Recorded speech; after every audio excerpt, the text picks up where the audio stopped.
Hello, hey there, welcome in. It's Josh Ellis, the editor-in-chief of Success Magazine. Glad you're joining me today because we've got kind of a special little treat today. We're gonna peel back the curtain a little bit and welcome in my guest today at Success. He is the Vice President of Digital Marketing, John Oates, here to talk about something pretty cool that we have unveiled in the latest issue of Success, the September-October issue. It's the Success Platinum Influence List. We have analyzed, we've run the numbers across social media and found some of the most impactful personalities there are out there. John, so glad that you're here to join me to talk about them. Thanks for having me. So let's talk a little bit about the methodology of how this list came together. Sure. I mean, the idea is that we break several fields out, all the major fields that Success covers, and we really identify the people who have the biggest sway in those industries, whether it's personal development, business and entrepreneurship, money, health, spirituality and mindset even, some of the entertainment and cultural figures who best represent all of those things. What is the methodology of how we identified who the biggest players in social media for all those facets were? Sure. So the methodology of the list was to look at the total size of social media pages as well as their corresponding engagement rates. So obviously size is relatively easy for us to pull because we just look at Facebook, Twitter, and Instagram, and that gives us a total follower count across those three platforms. Engagement rate is a little bit more tricky because we have to look at the total engagement of that page within a 30-day period, and we used a third-party social media monitoring service to do that. And then we compare that against the total following of the page. I want to caveat it a little bit here. If we were looking at the admin view of a page or a Facebook page or a Twitter account or Instagram account, we would be able to get much more granular on the engagement. But since we can't see that proprietary data, we have to, in an effort to put everybody on an even playing field and compare apples to apples, we simply judge by total following versus total engagement. So basically that allowed us to get one total engagement number that gave us a little bit of a snapshot of the people that are following this person, how many people are engaging with them on a 30-day basis. And the average of those three numbers across the three platforms is the engagement rate. And it was really interesting. I think that when we went into this, we had some preconceived notions of who was going to be really good and who was going to maybe be more towards the bottom, and we had a lot of surprises. And I think that as people look at the list and they go through some of the brands that they're maybe familiar with or some of the brands they haven't heard of, they're going to be surprised at the numbers that they see. And I'm very excited to work on this project moving forward because it'll be interesting to see how these rankings morph and the things that influence those changes.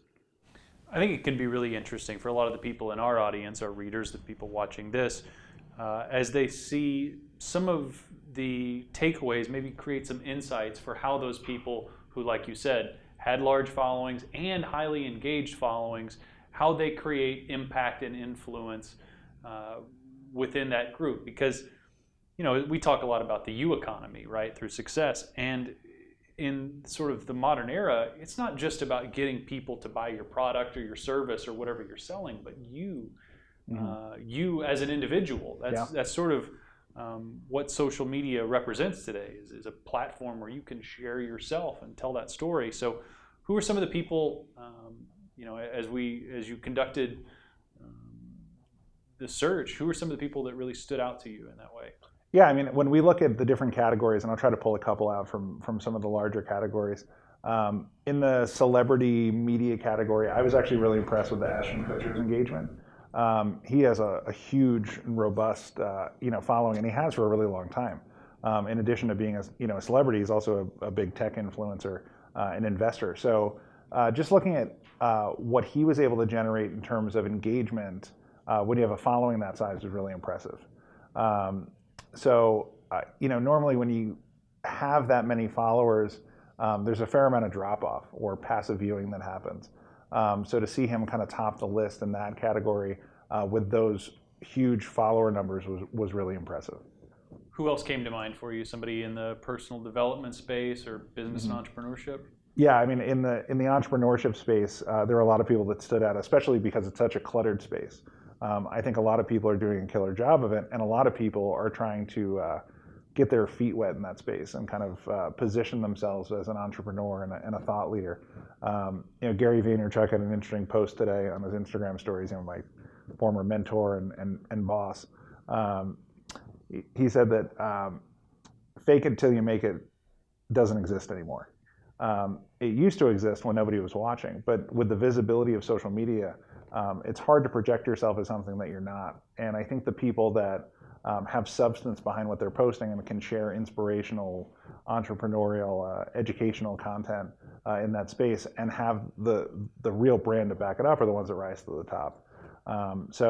We saw, Laura Vanderkam do a lot of great content. She has a large following. She has a great engagement rate. We're really impressed with that. Huge productivity expert. Yeah, exactly. And, I think that the type of content that she's sharing and how it's resonating is what really allows her to be at the top of that list. I'd be remiss if I didn't call out Gary as well. I mean, he's in a lot of ways kind of like the grandfather of this space. And has really found a way to maintain a large following in a way that's not only engaging and consistently, great, but is also has consistently been able to look at the changes in the field and not only adopt them, but adopt them in a way that drives engagement and furthers his brand before anybody else knows really how to do it. So just the way that he cultivates his content based on the platforms. And customizes, little nuances to make it work on each of the different mediums that he's on is really, best in class. On the business and entrepreneurship side of things, I think you mentioned Kevin Harrington as another one that impressed you. Yeah, I mean, he's got a large following, and I think that especially given his notoriety, he's been Shark able Tank, to, right? he's been able to kind of spin off of his Shark Tank days and kind of continue the ball rolling. He's got great engagement on his pages. He does a great job of posting kind of diverse business content.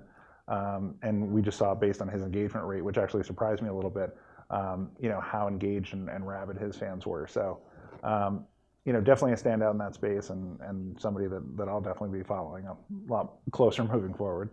So influencer is such a buzzword now. And I think for a lot of people who don't follow this stuff extremely closely, it's maybe an eye roll a little bit. What are these people getting out of this social influence? What is the leg up that it gives them on, say for the people in our entertainment category, another actor who doesn't even bother with social media, but maybe is just as great an actor? Yeah. I mean, it's barrier to entry, right? It used to be that there was some barrier to entry between you and the people that you wanted to reach. And that barrier has completely fallen. For an actor, for a brand, for somebody who has notoriety but wants to connect directly with their fans and their consumers, I don't see a better platform than social media to do that. For somebody that is completely unknown, that's decided that this is the public image that I'm going to share to the world, and this is how I want to cultivate my online image, like there's no barrier to do that. It used to be you needed interviews or you needed press or you needed a third party to help you do that. It's direct to consumer now. And in a lot of ways, that's a good thing. In a lot of ways, it's a little more difficult to stand out now. Like I mentioned that Gary quote before, even 5-10 years ago, this was a very different field. And if you were really, really good, you were able to rise to the top a little more easily. And now it's such a crowded space. It's very, very cluttered. So I think that the people that maybe are just starting out or developing their brands, it's a little bit harder for them to kind of break through the noise and the clutter. But like with anything, it's not easy, but it's simple. Consistent content, consistent engagement, consistent community management is the only thing that'll separate the people that are just kind of posing from the people that are going to be the mainstays. What are the keys to kind of building a personal brand on social media? Is it what you might say to someone who's just trying to learn about networking, be yourself? Or does being yourself and the calm, cool, collected person you are, is that going to stand out? What do you need to do to differentiate yourself I think from others? if there was one template that worked for influencers to stand out, and I shared it here, we would both be making a lot more money than we are. And I think that I think a lot of people think there is a template, and they look at the person that they follow or somebody that stands out to them, and they say like, I'm going to be like that, and that's going to work. And I feel like a lot of times that's people's detriment. It's kind of their downfall. I think that people have very refined BS detectors now, and if you're trying to fit your brand into someone else's box, that can sometimes come across as disingenuous. So I think that really understanding what it is you have to offer, what your message is, how you can consistently share content that people want to engage with, and then engaging back with those people when they connect with you, is probably the best and easiest blueprint for success. But it really comes down to that customization and that thought process of what's my brand and what do I have to offer. And then once I understand that, how do I create content in a way that reaches that audience that is going to want that content? We have people watching this who are freelancers, consultants, contractors, independent salespeople who, they may have a bit of a reputation for their work among people that they've worked with, but how do they really get started if they haven't made a practice of this yet on using social media to spread the word about what they do? Yeah, I mean, it's intimidating, right? I mean, there's a lot of options. There's a lot of people that have differing opinions on it. You have some guy looking into a camera telling you, hey, here's what I would do. And it's, oftentimes it's hard to say, like, all right, I've taken this very broad advice and here's now how I apply it to my business or my brand. I think that in terms of content creation, like I said, understanding what the content is you want to share, how you can create it in a way that not only engages the people that you want to engage, but also reaches them. Are you hashtagging? Are you posting in places where they're active? Are you kind of getting outside your bubble? Those are the things that can kind of kickstart a page and kind of kickstart the following. And then once you have that, that consistent content creation and that consistent engagement is super important, because I think a lot of times people see a little bit of a spike and then they drop off. But I think that one-to-one engagement and that consistent, authentic content is oftentimes underutilized and undervalued. But some of the most engaging platforms that I follow, personal and brands alike, started very small, but they've done the same thing and just doubled down on what works. And they've done it consistently and really, really well for a long time. So some of the people watching us will be maybe not the solopreneur or the individual, individual business person that I'm talking about, the YouEconomy person, but they might have a small business or a mid-sized business. Are the rules any different there, or are they basically the same? I mean, they're basically the same. I mean, it's different for every business. It's different for every industry. And I don't think that there is a blueprint for everyone to follow. But I think that when you zoom out and you just kind of focus on, what's going to make my content stand out and what's going to make people care about what I have to say, the rules of success are relatively similar. It's just finding out how they apply specifically to your business or your brand that you're trying to start on social media. But content engagement. I would also say, like, people often ask me, like, what book should I buy? What stuff should I read? One of the best, and obviously I'm not impartial, but one of the best pieces of content that I think was written on this topic was Gary Vaynerchuk's book, Jab, Jab, Jab, Right Hook, because I think it hammers home that notion of don't try to close somebody the first time. I think that's one of the biggest mistakes that people make on social media is they start their Facebook account or their Instagram or their Twitter or whatever, and the first post is, go buy my product, go buy my book, go follow me on this platform, go do this, go do that. And it's that 16-year-old dude mentality of trying to close on the first date that is often people's downfall on social media. And the book that Gary wrote really focuses on the jabs of connect with people, engage with people, develop a relationship, create that rapport, and then you can ask for something. But going in right off the bat and just thinking that social media is this special sauce that's going to just rocket you to superstardom, it just doesn't work like that. It's like any other marketing platform. So just getting comfortable with developing that muscle of engage, develop relationships, develop rapport, and then ask for something is probably the best, blueprint, I think, for small business. So you mentioned engagement rate and how we measured that, and it's basically a percentage of the people who followed them over that 30-day period that you mentioned, how many shared the post that the influencer made, how many liked it, retweeted it, commented on it, that sort of thing. Why does that matter? Why does engagement matter, and what drives engagement? Yeah, I mean, I think engagement is the only thing that matters. I would rather have 100,000 people that care what I have to say on a daily basis than 100 million that don't. And I think there's a lot of people on the list that we looked at that have these enormous followings and these minuscule engagement rates. And it's hard to scale it. It's hard to maintain a 5% engagement rate when you have 100 million people collectively following you. But I think that if there's this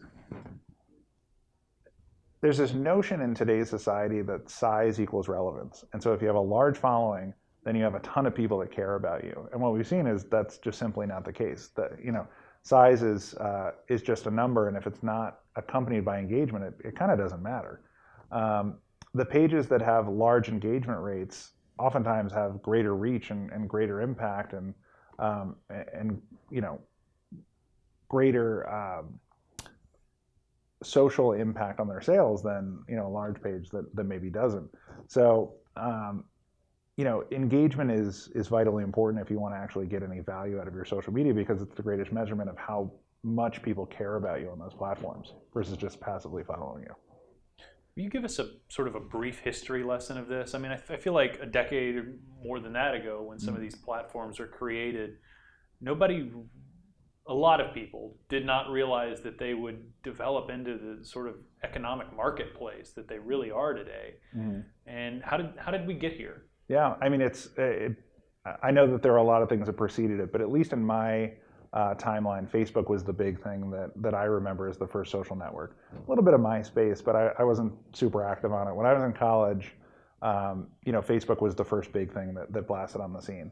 They were followed by Twitter, and was followed by Instagram, and followed by Pinterest and Snapchat, and now TikTok and everything. And I think one thing that most of these platforms followed, and you can see it certainly with Facebook and Twitter and Instagram, is that they focus so much on the user experience and making a great user experience, somewhere where people wanted to engage and they wanted to just natively be there. So they were able to curate all these eyeballs, and then they focused on monetizing. And on a much, much higher level, it's very similar to what we're saying about focusing on engagement first and developing that relationship before you try to convert to a sale. These platforms really focused on creating the best user experience they possibly could, and then found ways to weave sponsors into that. And once those floodgates opened, the ways that brands rushed in, and personal brands use it to develop themselves, and small businesses started getting active. It was kind of a gold rush, but it's in terms of getting people directly where they live in a platform that they're comfortable in, and targeting by interest that they care about. I think that social media is the most effective form of marketing, and obviously that's attracted a ton of business, and taken these from platforms that are just for engagement to platforms that are obviously much, much more robust when it comes to commerce. So I know that next to the video, we're linking here to the full list of influencers. As people start to dig into that, how should they go about trying to pull out the insights? How do they really get the most out of going through the list, parsing information? Yeah, it's not just about, obviously we've talked a lot about size versus engagement here. I think another thing to look at when they go through the list is not only the categories. I think it's very interesting to see how size and engagement rate vary by category. I also think it's interesting to look at some of the people that maybe are in the middle of the list or towards the bottom of the list, and how their engagement rate corresponds. Because you kind of see a little bit of an example of a smaller audience that's much more engaged versus a much larger audience that's not so much engaged. But it's interesting. I think that people will be surprised with the data that they see, and some of the brands that they see as omnipotent brands that are being outperformed by much smaller brands. I mean, we certainly enjoyed working on the data, and it opened our eyes to a few different things. So we look forward to doing this more often, because it certainly gave us a new perspective on the landscape. That is right. Be sure to check out upcoming issues of Success Magazine, as we're going to update the Platinum Influencers list every issue. And be sure to check out success.com for more detailed analysis and to find out everything you need to know about the Platinum Influencers list. John, it's been awesome having you here and talking through some of this stuff. Yeah, it's been a pleasure. Thanks, Josh. Thank you for watching. We will see you next time.